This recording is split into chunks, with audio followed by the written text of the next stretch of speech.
Hello and welcome. The May 2023 Exploring in Color Paper Pumpkin Kit comes with enough supplies to make 9 cards, and it has 9 matching envelopes. The directions show these 3 cards. It came in a real pretty box this month. I made 3 of the cards just about how the directions said. They come with matching envelopes. So the only thing I did differently on this one is I brushed a little bit of Wink of Stella onto the waterway here. Wink of Stella is a glitter pen that dries very quickly and it adds a little bit of sheen. Very, very pretty. These matching cards and envelopes are real pretty this month. Here's the second one, and I made it exactly as the directions said.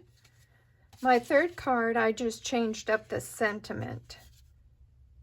I got this sentiment from a stamp set called Lighting the Way. Now, I've made a couple of alternate projects by cutting the cards in half. There were 3 cards in 3 designs, so I took this one with the buffalo on it, cut them directly in half, took one of the stamps from the stamp sets and just stamped it at the top. And I had messed up this happy birthday sentiment on the other side of the tag, so I just turned it over, stamped it again, and then added some color to the edge. This is the other half of the card, and I simply cut out my own banner here, and this is in the stamp set, the little compass, so I just fussy cut it out and put it up on a dimensional. But the project that I'm most excited about by cutting a card in half is by using this pretty card,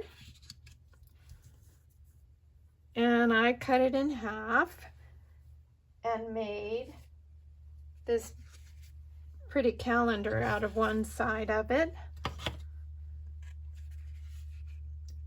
Although it's almost June, we still have enough months in the year left for somebody to enjoy this. You could give it for Father's Day, a birthday, to a friend.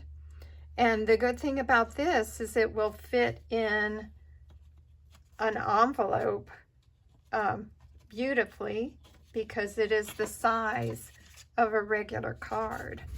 So it can go in the mail easily enough. Now, to make this calendar, you take a regular half sheet of cardstock. This is the pretty boho blue, one of the new in colors. This is half a piece of cardstock, and it is cut at 4 1/4 by 11. So just half a sheet. You score it at 5 1/2. And fold it, and it makes a regular A2 size card. Now, to make the easel part of the card, to stand up, you need a 4 by 4 sheet of cardstock. 4 by 4. You score it at 1/2 inch, 2 inches, and 3 1/2 inches. You fold it in half, fold the other 2 score lines up like wings, like an airplane, and then put some adhesive. I have used tear and tape on this one. You can use wet glue if you'd like.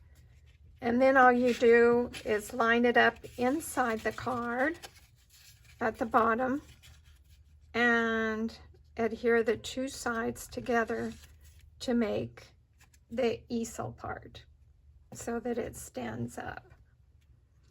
Now I cut my half of a card into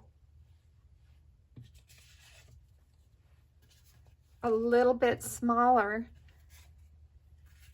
I didn't want to cut it too much because I don't want to cut off too much of the design. But I cut mine off an 1/8 of an inch on the side, on the right hand side, and 1/8 of an inch off the bottom. You could certainly mat it or leave it whole in a 4 1/4 by 5 1/2, but I just wanted a little border around mine. Just a little bit of that boho blue showing. Of course, before you adhere it down to the mat, you're going to want to stamp it. I used my Stamparatus stamp positioner because you want to make sure this is going to come out. Now you also need, you don't have to have it, but this is a 3 1/8 by 2 3/8 mat for the little tear-off calendar. You don't have to have it there, but it adds a little bit to the tear-off calendar. That's a little bit of a border. Now, you can change these at the end of the year. I got these tear-off calendars from Tailored Expressions, and they already have the 2024 version available. Now, I took one of the die cuts from my paper pumpkin kit. It came with these little binoculars and added them on there. You could certainly add any embellishments of your choice. So have fun with your paper pumpkin kits and get the most value out of them, and enjoy what you have to make with them. You can make them as is or change them around just a little bit. So thanks for joining me today. Have a nice day.